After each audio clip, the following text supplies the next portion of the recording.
Bonjour, bonjour, très heureux de vous retrouver. Une nouvelle saison, une nouvelle session d'infos. School TV Le Mag, vous le savez, 30 minutes sur la scolarité, sur l'éducation de vos enfants, à chaque fois une thématique forte.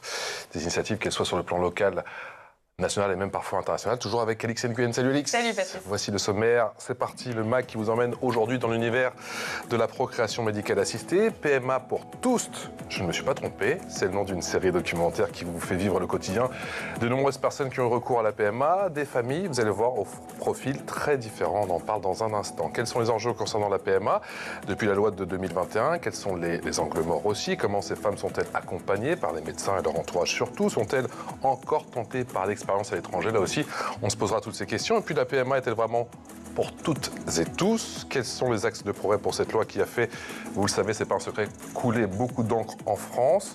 Là aussi, on évoquera toutes ces questions avec nos invités que je vous présente sans plus tarder. Allons-y.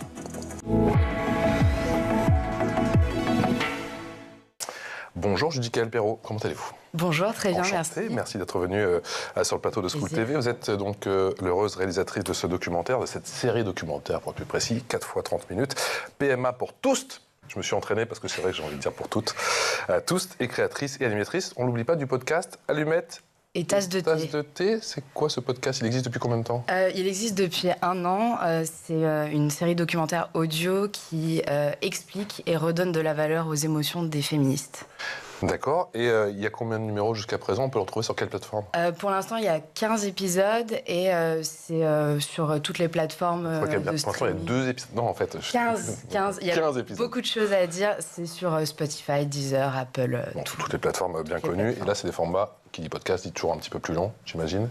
Oui. Oui, beaucoup plus long. Ça peut. Mais il y a beaucoup à dire, c'est vrai. Clémence André est également parmi nous. Bonjour Clémence, et merci de nous faire l'amitié de venir sur le plateau de School TV. On va vous découvrir dans le documentaire.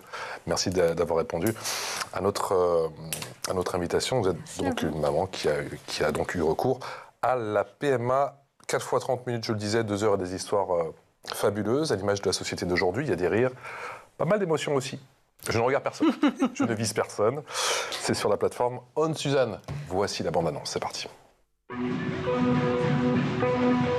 En 2021, comme beaucoup de féministes, je participe aux manifestations en soutien au texte de loi bioéthique qui est débattu à l'Assemblée. Quand j'avais 20 ans, justement, quand j'ai découvert que j'aimais les femmes, j'avais mis un peu une croix sur le fait d'avoir un enfant, que ça allait être très compliqué. Les couples de femmes et les femmes célibataires vont enfin avoir accès à la procréation médicalement assistée. Cette loi de 2021, c'est une grande avancée parce que quand même, elle consacre et elle légitime le fait qu'on peut faire un enfant sans l'autorisation d'un homme. Si elle est révolutionnaire pour plein de gens, cette loi reste imparfaite. Les associations réclament déjà à l'époque qu'elle soit modifiée, notamment pour inclure les personnes transgenres. Il y a des angles morts qui sont beaucoup trop nombreux. Et c'est ça qui fait que c'est une mauvaise loi pour plein de personnes aujourd'hui. Mais ça en revient finalement à cette idée, encore une fois, d'essayer de dissuader les personnes qui ne sont pas dans la norme de faire famille. Le texte vient également encadrer les progrès de la science. Le but, éviter les dérives eugénistes et prendre en charge au mieux les personnes dans leur désir d'enfant. Pipette, sperme, on te l'insère, il n'y a plus qu'à en fait. Et puis finalement, ça marche pas. C'est très dur parce qu'on ne peut rien faire. Et c'est vraiment les montagnes russes en permanence. À quoi s'attendre aujourd'hui en France lorsque l'on désire plus que tout ce que la vie ne peut nous donner naturellement? Un enfant. Ça va mon amour? Que reste-t-il à exiger de nos institutions pour que l'aide médicale à la procréation soit véritablement, enfin, pour tous?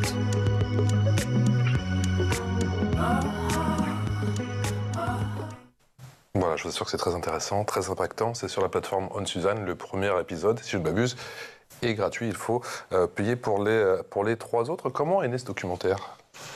Ce documentaire, il est né déjà de vraiment On Suzanne, qui est une plateforme de streaming engagée, qui est spécialisée sur les questions féministes et LGBT, avec beaucoup d'attention apportée aux questions de parentalité et de maternité, puisque c'est des sujets qui restent encore tabou, trop peu évoqués, oui, encore très tabou. Beaucoup évoqué pendant la loi de 2021, un petit peu aussi avec la prise de parole d'Emmanuel Macron en 2024.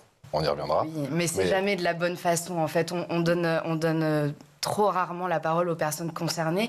Ouais. Et nous, c'est un peu notre façon de militer chez Anne-Suzanne, c'est vraiment de tendre le micro et de poser le cadre devant les personnes qui vivent ces inégalités, qui vivent ces parcours difficiles, et pour qu'elles puissent faire entendre leur voix. Et puis c'est aussi un engagement auprès des personnes LGBT. On sait que cette loi, malheureusement, n'inclut pas les personnes trans, et c'était déjà un problème en 2021. Ouais.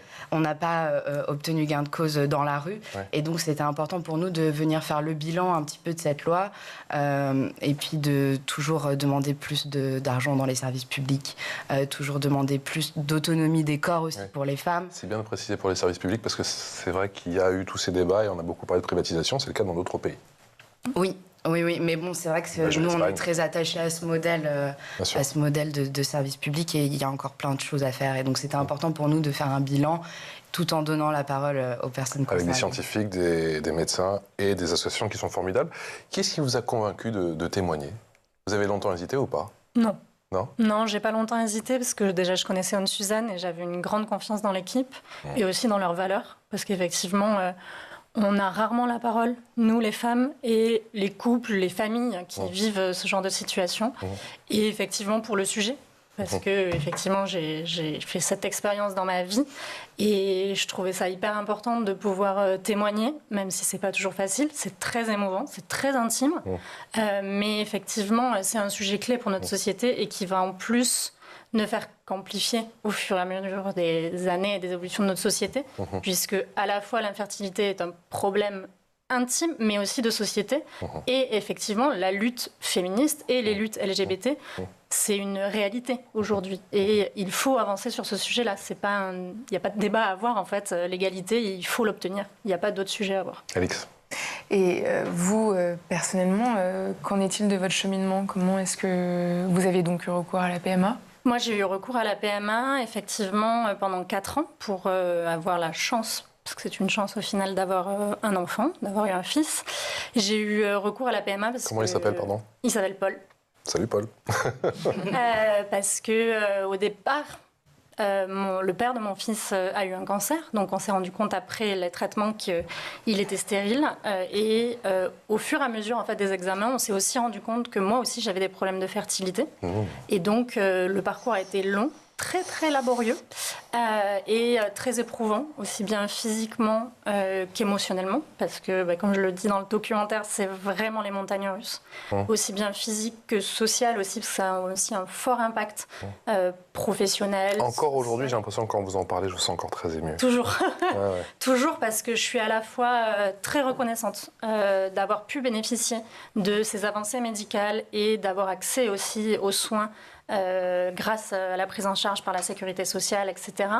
Et pour autant, ça a soulevé énormément de questions et énormément de problématiques que personne ne pense devoir gérer en fait, dans sa vie, dans sa vie intime de couple, dans sa vie familiale, dans sa vie amicale, dans sa vie professionnelle aussi, parce qu'on ne se rend absolument pas compte, je pense, tant qu'on ne le vit pas, de tous les impacts que ça peut avoir sur tous ces tableaux-là. Et je pense justement que aujourd'hui, les politiques ne prennent pas du tout le sujet à ces niveaux-là. Et c'est dramatique parce que ce serait pas compliqué en fait. C'est souvent ça, moi, que je dis, c'est que c'est pas très compliqué. C'est souvent compliqué d'améliorer les choses. Oui, c'est souvent mais exactement. Concernant les politiques, qu'ils écoutent. Pour ça, il faut écouter les personnes qui le vivent, aussi bien les professionnels de santé, parce que les professionnels de santé aussi ont énormément de choses à dire et veulent faire évoluer la situation. Et eux aussi, ils ont un petit peu changé de mentalité, vous avez le sentiment Moi, je trouve qu'il y a 2 écoles. D'accord. Ouais. Vraiment, il y a 2 générations. Ouais. Et j'en ai fait l'expérience au cours de mon parcours. Il y a vraiment les nouvelles générations, on va dire, qui sont beaucoup plus ouvertes. Je fais des grandes généralités, parce que c'est pareil, on sait très bien que c'est pas tout noir ou blanc.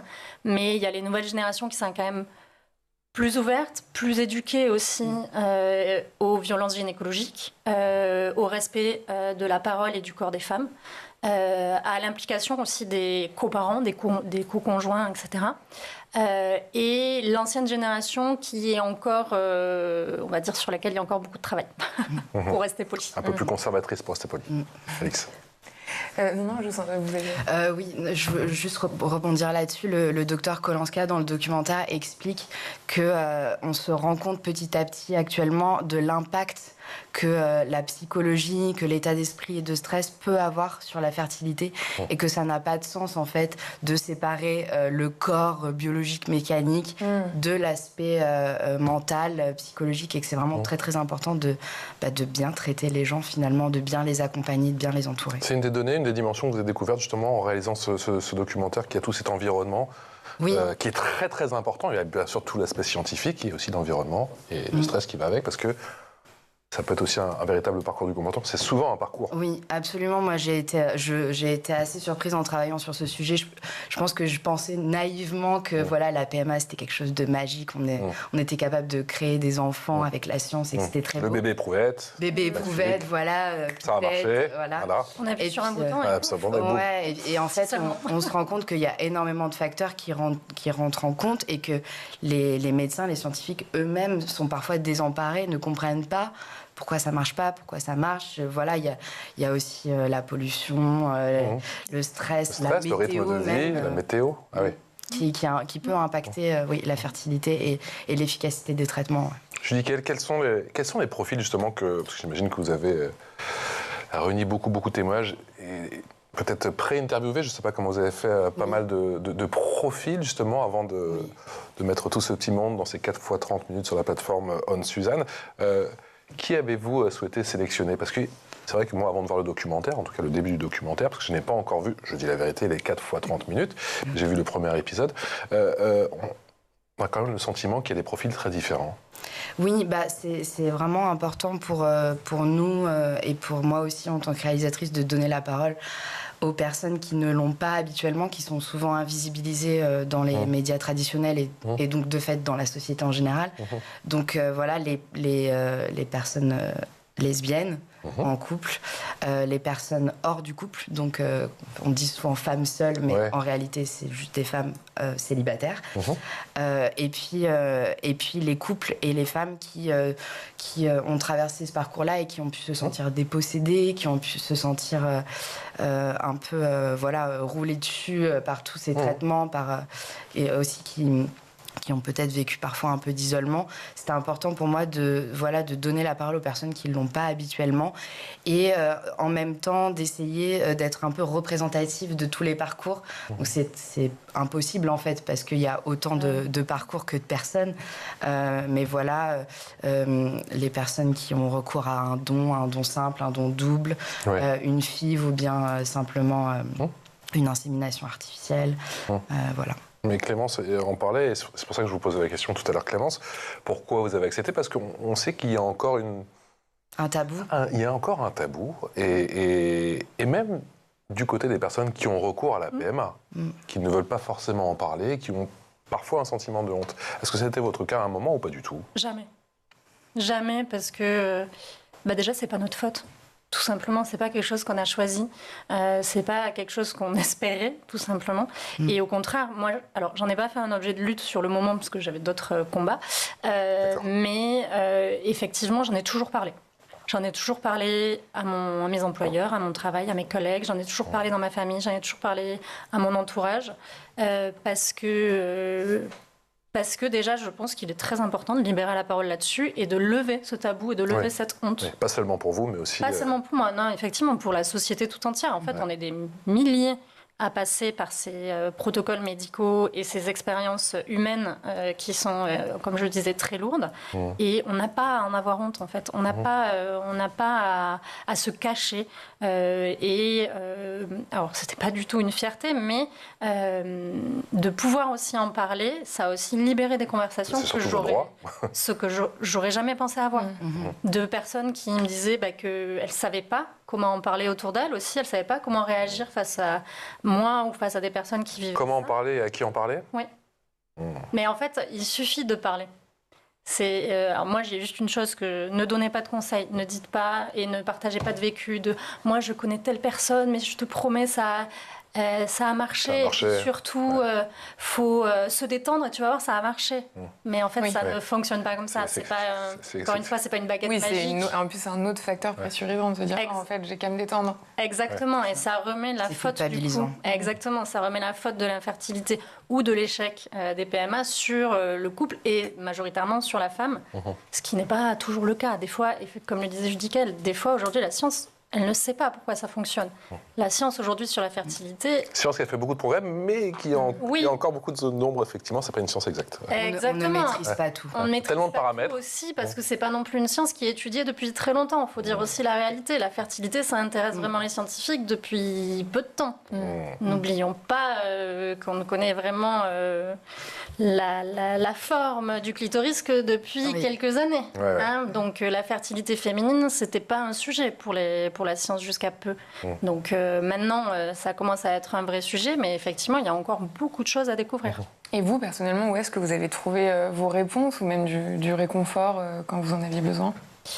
Oui et non. Des réponses, pas toujours, parce que nous, pendant plusieurs années, ça n'a pas fonctionné, on n'a pas su pourquoi. La science, nos médecins ne savaient pas nous répondre. On a fait tous les examens possibles et imaginables et on ne savait pas pourquoi.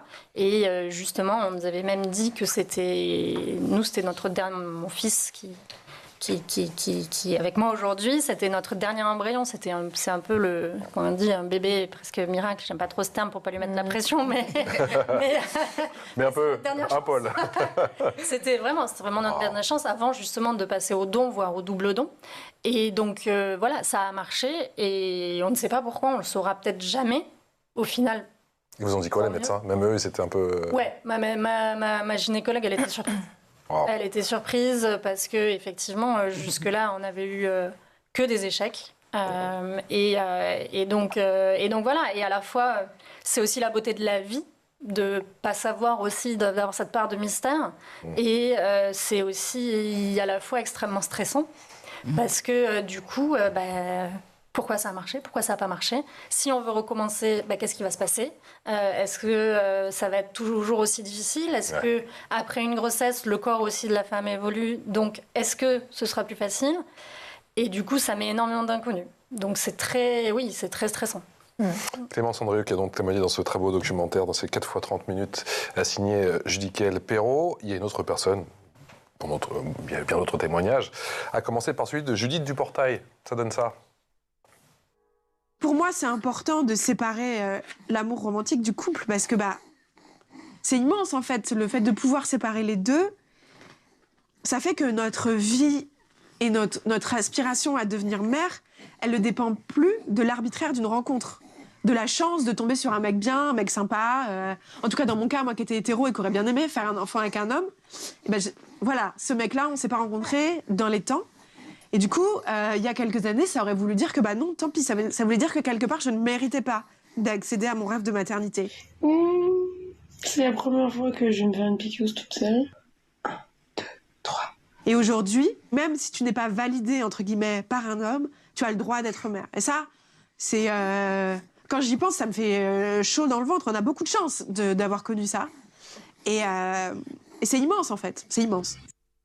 Et Judith, qu'on voit ici, typiquement, c'est le cas d'une maman célibataire qui a donc eu recours à la PMA. Elle a eu des jumeaux. Ouais. Vous en avez rencontré beaucoup, des filles comme Judith ? Pas tellement. Il y a aussi Aline Duportail qui est parent solo. Aline Laurent-Maillard qui est parent solo. Mais non, je pense que c'est encore relativement récent. Mais par contre, c'est vrai qu'il y a eu une explosion des demandes dans les sécos, donc dans les centres d'études et de conservation des œufs et du sperme humain. Du sperme et des œufs humains. Il y a eu une explosion de demandes parce que c'est vrai que les femmes avaient vraiment très envie d'avoir accès à cette parentalité, à cette maternité. Et je pense que les gens ont été un petit peu surpris, les législateurs notamment, quand ils ont ouvert à toutes les femmes, y compris les femmes hors du couple. Je pense ne s'attendaient pas à ce qu'il y ait autant de demandes de femmes seules. Et inversement, vous avez rencontré des hommes seuls ? Non. Bah non, parce qu'en France, la discussion autour de la GPA, ça n'existe pas, c'est pas possible. La gestation pour autrui, c'est vraiment pas du tout sur le tapis. Là, on n'est pas du tout. Tu sens que c'est la ligne rouge. Ah, c'est complètement la ligne rouge. Ouais. Et on en parle dans l'épisode 4, c'est vraiment l'étape suivante. Ouais, pour ouvrir. Pour ouvrir. Tu me dis qu'il va y avoir une suite à ces documentaires. Absolument, il faut qu'on ait des vraies discussions politiques, philosophiques, sociales autour de ces enjeux-là. Il faut savoir où on met la limite. Évidemment, il y a des gros enjeux autour de la gestation pour autrui. Il faut faire attention, il faut bien l'encadrer. Il faut s'assurer du consentement de toutes et tous. Peut-être faire en sorte que ce soit pas rémunéré et sur vraiment la base du volontariat pour s'assurer qu'il n'y ait pas d'exploitation de femmes précaires. Mais là, en France, non, on n'est vraiment pas du tout OK avec le fait qu'un homme seul ou un couple d'hommes puisse avoir recours à une PMA avec une femme porteuse. Tu te réagir ? Oui, moi je trouve toujours... en fait, on en fait un sujet extrêmement politique alors que c'est un sujet intime et extrêmement humain. Donc effectivement, il faut avoir ce débat dans la société, mais il faut l'avoir en essayant de dépolitiser. Il faut donner la parole aux personnes qui le vivent, qui le souhaitent, qui l'ont vécu. Et bien sûr qu'il faut protéger les familles, il faut protéger les femmes, il faut protéger les enfants. Mais c'est tout à fait possible. Et encore une fois, ce qui compte aussi, c'est que, en fait, c'est de mettre l'enfant au centre. C'est toujours... Et ça, on l'oublie tellement. C'est que... il faut remettre l'enfant au centre des débats et arrêter de diaboliser les gens qui, soi-disant, sortent de la norme. Mais en fait, la norme, elle n'existe pas. Il faut arrêter avec ça. Enfin, il y a tellement de choses à dire. Mais voilà, il faut remettre l'enfant, l'amour au cœur des débats et arrêter de politiser tout ça et d'en faire aussi un argument à l'encontre des gens et un argument purement politique alors que c'est purement humain. Et puis laisser les femmes décider pour elles-mêmes aussi. C'est toujours la question de l'autonomie des corps. Si je souhaite porter un enfant pour mon couple d'amis, pourquoi l'État devrait m'en empêcher ? C'est mon choix. À GPA, vous avez dit effectivement la France est clairement pas prête, en tout cas même pour avoir un simple débat. Vous avez bon espoir que cette série puisse être diffusée dans l'hémicycle à l'Assemblée nationale ? J'adorerais ça. Ah oui, j'adorerais ça. Il y a énormément de choses. Et puis, c'est des débats qui sont vraiment au cœur de la manière dont on construit les lois. Cette loi, elle est révolutionnaire, vraiment, parce qu'elle permet à beaucoup de personnes d'accéder à leur rêve de parentalité. Néanmoins, s'ils avaient demandé leur avis aux personnes concernées en 2021, ils auraient pu la rédiger d'une meilleure façon. Cette loi, elle aurait pu être beaucoup plus inclusive. Donc, moi, j'adorerais échanger avec les personnes qui écrivent les lois. Et il y a quelque chose qui est intéressant, c'est que quand on faisait nos recherches pour l'épisode 4, du coup, qui est consacré vraiment à l'aspect politique, on est tombé sur une sénatrice communiste qui prenait la parole à l'époque des débats en 2021. Elle disait exactement tout ce qu'on dit dans le documentaire. Donc en fait, c'est important aussi de se battre pour avoir des personnes à l'Assemblée comme elle et au Sénat qui ont à cœur de défendre nos intérêts, qui nous connaissent, qui nous écoutent. Et puis en parallèle, il faut continuer à participer à des documentaires, faire des documentaires, manifester dans la rue pour faire entendre nos droits, rejoindre des associations. Des associations, pardon, c'est toujours dur à dire ce mot, des associations qui vous ont depuis contacté suite au visionnage de ce documentaire. Est-ce qu'on vous a demandé justement une projection publique dans tel ou tel endroit de France ? Alors, et des interventions peut-être ? Dans notre joie de sortir ce documentaire, on a une petite malchance, c'est qu'il est sorti le 18 juin, soit 2 ou 3 jours après la dissolution. Je ne sais pas ce qui s'est passé. Je sais pas ce qui s'est passé. Donc on a eu un peu moins de retombées médiatiques que ce qu'on espérait, mais en tout cas, on attend toujours, on est en contact. Attend toujours un Premier ministre, oui, c'est vrai. On attend toujours un Premier ministre, c'est sûr. Et puis on va vraiment espérer et faire en sorte que ce documentaire et du coup la voix des personnes qui ont témoigné puisse continuer à résonner. Mais néanmoins, de la part du public, vous avez déjà des réactions, des retours ? On a des retours de personnes qui sont concernées par ces parcours médicaux et qui sont contentes de voir qu'elles ne sont pas seules. En fait, c'est souvent ça dans les luttes féministes et dans les parcours médicaux aussi. C'est important, Clémence en parlait tout à l'heure, c'est important de se sentir en communauté un petit peu, de ne pas se sentir seul dans ce vécu-là. On se sent reconnu. C'est important. Donc ouais, on était très heureuse de voir que ça pouvait faire un peu de bien aux personnes qui traversaient ces... Est-ce qu'on a des chiffres, madame, concernant le nombre de bébés nés en 2023, par exemple, issus d'une PMA? Alors moi, je les ai pas là. Non. Tu les as, Clémence? Non. Bah, on a... Je sais que... Ce sont des données publiques, on a une idée? Oui, ou une trentaine? Non, c'est plus. C'est beaucoup plus, d'accord. C'est des milliers, ouais. Ouais. Je sais que rien qu'à l'hôpital Tenon, qui est un des gros centres PMA en France, il y a plus de 1000 interventions. J'y suis né, très bien cet hôpital. Très bien. Ouais, il y a plus de 1000 patientes par an. Hein. D'accord. Ouais. Est-ce qu'on sait qui sont les donneurs d'ovocytes aujourd'hui? Alors, les donneuses d'ovocytes... Les donneuses d'ovocytes sont souvent des femmes qui ont eu recours à la PMA. C'est ce que j'ai entendu et je trouve ça assez extraordinaire parce que ça veut dire que quelque part, elles reproduisent un parcours qui souvent a été difficile. Et oui, mais ça, moi, je pense que c'est la grande puissance des femmes. C'est-à-dire qu'on traverse des choses compliquées et on va mettre tout en œuvre pour éviter que ça arrive à d'autres. Et c'est la sororité et je peux témoigner. Donc j'ai eu un enfant, je me suis séparée, là je suis en train de faire une préservation ovocytaire dans l'espoir encore d'avoir d'autres enfants. D'accord. Je ne sais pas dans quel modèle familial, est-ce que ce sera encore seul ou avec une autre personne. Et quand j'aurai terminé ce parcours, moi je veux donner mes ovocytes. Je veux justement, aujourd'hui il y a une vraie... Pour vous c'était très clair. Ah c'était clair. Mais déjà même quand dès que j'ai commencé le parcours PMA, c'était évident qu'une fois que j'aurais... terminer mon parcours, je ferai aussi cette démarche-là parce que, déjà tout simplement parce qu'il en manque énormément. Les délais d'attente, c'est minimum un an et demi. Pourquoi on est en retard aussi sur ce sujet? Pourquoi il y a cette pénurie? Parce que, vaste sujet.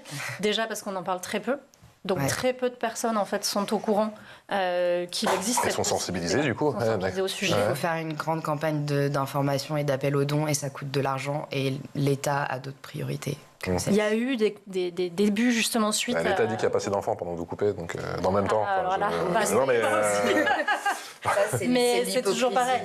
Voilà, exactement. C'est l'hypocrisie politique de faire des grandes annonces et derrière de mettre zéro moyen derrière, ou alors des moyens qui vont même à l'encontre des grandes annonces. Donc, mais oui, voilà, il faut faire une grande campagne de santé publique pour inciter aux dons. Il faut informer les gens sur ces possibilités-là, sur les protocoles, etc. Et il faut aussi peut-être modifier les lois, parce que la loi a été modifiée justement en 2021 aussi sur le don, puisque aujourd'hui le don peut ne pas être anonyme. C'est-à-dire qu'à la majorité de l'enfant qui serait né suite au don, il peut demander à connaître l'identité du donneur ou de la donneuse. Aujourd'hui, ça pose question. Il y a des personnes qui sont favorables à ça et des personnes qui ne le sont pas. Peut-être, il faut, je pense, encore avoir ce débat-là. Moi, intimement, très personnellement, je suis pour. Mais je pense que le choix devrait être donné au donneur ou à la donneuse. Parce que c'est encore une fois, c'est une question extrêmement intime.